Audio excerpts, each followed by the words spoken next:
اے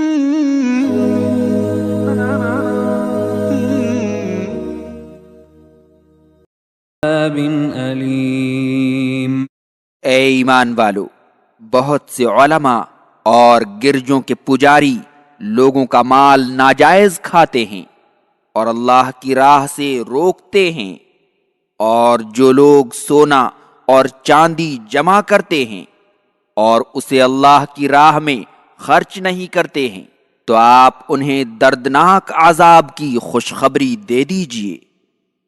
اس آیت کریمہ میں یہود و نصارہ کے عالموں اور راہبوں کا حال بیان کیا گیا ہے کہ وہ لوگوں کا مال ناجائز طریقوں سے کھاتے ہیں، رشوت لے کر ان کی مرضی کے مطابق فتوے دیتے ہیں اور تورات و انجیل میں موجود احکام و مسائل کو بدل دیتے ہیں اور اپنی افطرا پردازیوں کو اللہ کی شریعت بتاتے ہیں۔ دور جاہلیت میں علماء یہود کا بڑا مقام تھا، انہیں لوگوں کی طرف سے خوب پیسے ملتے تھے اور مختلف قسم کے ہدیے ان کے پاس پہنچتے تھے۔ جب رسول اللہ صلی اللہ علیہ وسلم مبعوث ہوئے تو انہیں یقین ہو گیا کہ یہ اللہ کے رسول ہیں، لیکن اپنی کرسی اور دنیاوی فائدوں کی خاطر اسلام نہیں لائے تو اللہ نے ان کی عزت و ریاست کو ذلت و رسوائی سے بدل دیا۔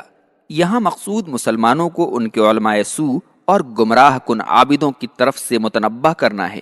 سفیان بن عیینہ کا قول ہے کہ جو مسلمان عالم گمراہ ہو جاتا ہے علماء یہود کے مشابہ ہو جاتا ہے، اور جو مسلمان عابد گمراہ ہو جاتا ہے وہ عباد نصارہ کے مشابہ ہو جاتا ہے۔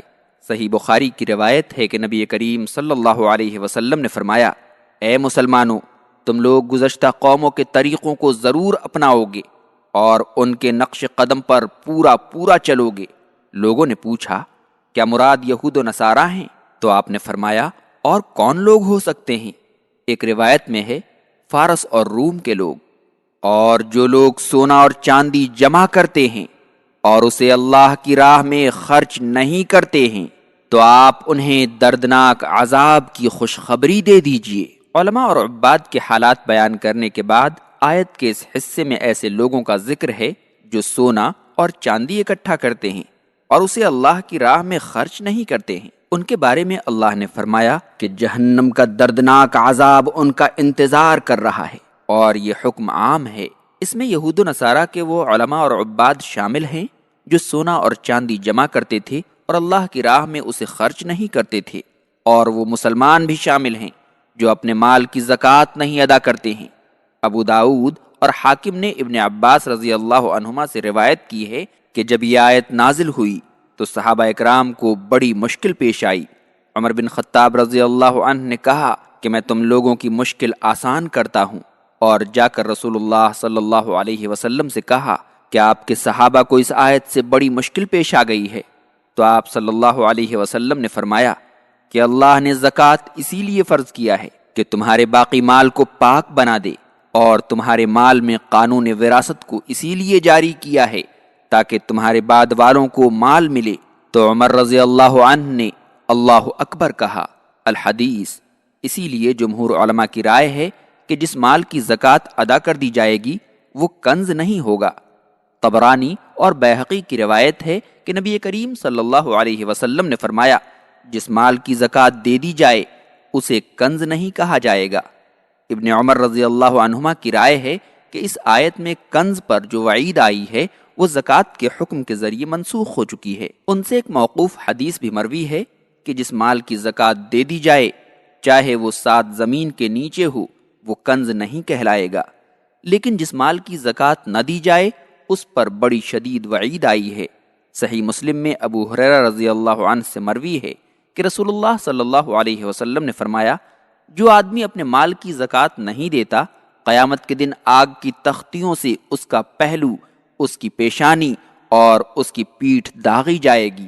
الحدیث۔ جہنم کی آگ میں گرم کیا جائے گا، پھر اس کے ذریعے ان کی پیشانیوں اور ان کے پہلوؤں اور ان کی پیٹھوں کو داغا جائے گا، اور ان سے کہا جائے گا کہ یہی ہے وہ مال جو تم نے اپنے لیے جمع کیا تھا، تو اب چکھو اس کا مزہ جو تم جمع کرتے تھے۔ حضرت سہل رضی اللہ عنہ سے روایت ہے کہ نبی کریم صلی اللہ علیہ وسلم نے فرمایا، جنت میں ایک دروازہ ہے جس کو ریان کہتے ہیں، روزے دار جنت میں اس دروازے سے جائیں گے، روزے داروں کے سوا کوئی اس میں سے نہیں جائے گا۔ اعلان کیا جائے گا، روزے دار کہاں ہیں؟ وہ اٹھ کھڑے ہوں گے، ان کے سوا اس میں سے کوئی نہیں جائے گا۔ جب یہ لوگ اندر چلے جائیں گے تو دروازہ بند ہو جائے گا، کوئی اور اس میں سے نہیں جا سکے گا۔ بخاری کتاب الصوم حدیث نمبر 6۔ روزہ ایک نہایت ہی بہترین عمل ہے۔ اس کے ذریعے سے انسان کے اندر مختلف قسم کی بہترین تبدیلیاں آتی ہیں۔ جس طرح ایک گاڑی میں پرانے ہونے پر، چلنے پر بہت ساری خرابیاں آ جاتی ہیں، اور وہ جب اپنے میکینک کے پاس جاتی ہے، وہ اس کو پوری طرح صاف ستھرا کر کے بالکل نیا جیسا کر دیتا ہے۔ اگر ایک شخص روزہ رکھتا ہے تو اس کی زندگی کے بھی بہت سارے میل کچیل اور بہت ساری جو خرابیاں ہیں، بہت سارے گناہ سے جو اس کا دل اور اس کا دماغ آلودہ ہو جاتا ہے، وہ تمام چیزوں سے پاک ہو جاتا ہے۔ سب سے پہلی بات تو یہ ہے کہ ہمیں معلوم ہونا چاہیے کہ اللہ تعالیٰ کے لیے مختلف اچھے اچھے نام ہیں۔ ان میں سے ایک نام حکیم بھی ہے، جو کہ حکمت اور حکم سے مشتق ہے۔ چونکہ حکم بھی اللہ تعالیٰ کا ہی ہے، لہٰذا اس کے تمام احکام بھی نہایت پر حکمت ہیں۔ تمام احکامات کے پر حکمت ہونے کے باوجود بعض اوقات ہمیں اس کی حکمت کا علم ہوتا ہے، اور بعض اوقات ہماری عقلیں اس کی حکمت کا ادراک نہیں کر سکتی، اس کو سمجھ نہیں پاتی۔ اور بسا اوقات ایسا بھی ہوتا ہے کہ کچھ حکمتوں کا ہمیں علم ہو جاتا ہے، اور بہت ساری حکمتیں ہم پر مخفی رہتی ہیں، ہم سے چھپی رہتی ہیں، ہماری سمجھ میں نہیں آتی۔ اللہ تعالیٰ نے روزہ فرض کرتے ہوئے اس کے حکم کا بھی ذکر فرمایا ہے، جیسا کہ ارشاد ہے، یا ایھا الذین آمنوا کتب علیکم الصیام کما کتب علی الذین من قبلکم لعلکم تتقون، سورۃ البقرہ آیت 187۔ اے ایمان والو، تم پر روزے فرض کر دیے گئے ہیں جیسا کہ تم سے پہلے لوگوں پر فرض کیے گئے تھے، تاکہ تم پرہیزگار بن جاؤ۔ اس آیت سے معلوم ہوا کہ روزے کو اللہ تعالیٰ نے تقوی و پرہیزگاری حاصل کرنے کا ذریعہ بنا دیا ہے۔ اہل علم نے روزے کی مشروعیت کی مختلف حکمتیں بیان کی ہیں، جو سب کی سب تقوی کی ہی خصلتیں ہیں۔ روزے کی ایک حکمت تو یہ ہے کہ روزہ اللہ تعالیٰ کی عطا کردہ نعمتوں کے شکر کا ایک وسیلہ ہے، ایک ذریعہ ہے۔ روزہ نام ہے کھانا پینا ترک کرنے کا، اور کھانا پینا اللہ کی بہت بڑی نعمت ہے، لہٰذا اس سے کچھ دیر کے لیے رک جانا اس کی قدر و قیمت معلوم کراتا ہے۔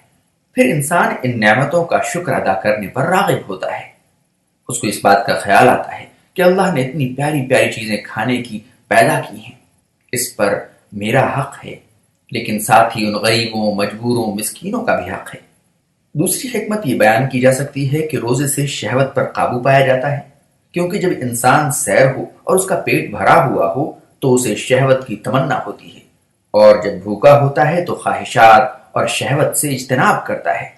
یہی وجہ ہے کہ نبی کریم صلی اللہ علیہ وسلم نے فرمایا تھا کہ اے نوجوانوں کی جماعت، تم میں سے جسے نکاح کرنے کی استطاعت ہو اسے نکاح کرنا چاہیے، کیونکہ نکاح نظر کو جھکانے والا اور شرمگاہ کو محفوظ رکھنے والا ہے، اور جسے استطاعت نہ ہو اس کے لیے روزے کا اہتمام و التزام ضروری ہے، اس لیے کہ روزہ اس کے لیے ڈھال ہے۔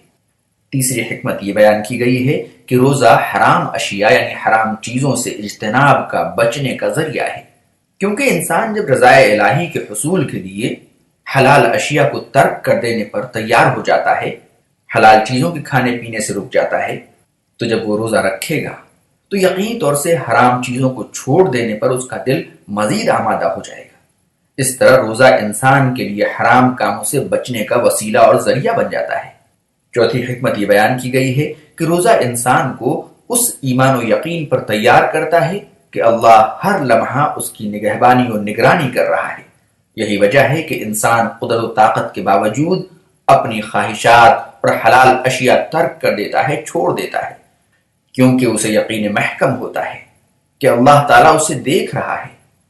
روزے کی اور بھی حکمتیں ہیں، ہم اسے انشاءاللہ آئندہ اسباق میں بیان کریں گے۔ اللہ ہمیں اس رمضان المبارک میں روزے کی توفیق عطا فرمائے اور ہمارے لیے روزے کو آسان فرما دے، اور اس روزے کی برکت سے ہماری زندگیوں میں اچھائیوں کی، نیکیوں کی، دنیا و آخرت کی ہر بھلائی کی بہار آ جائے۔ آمین۔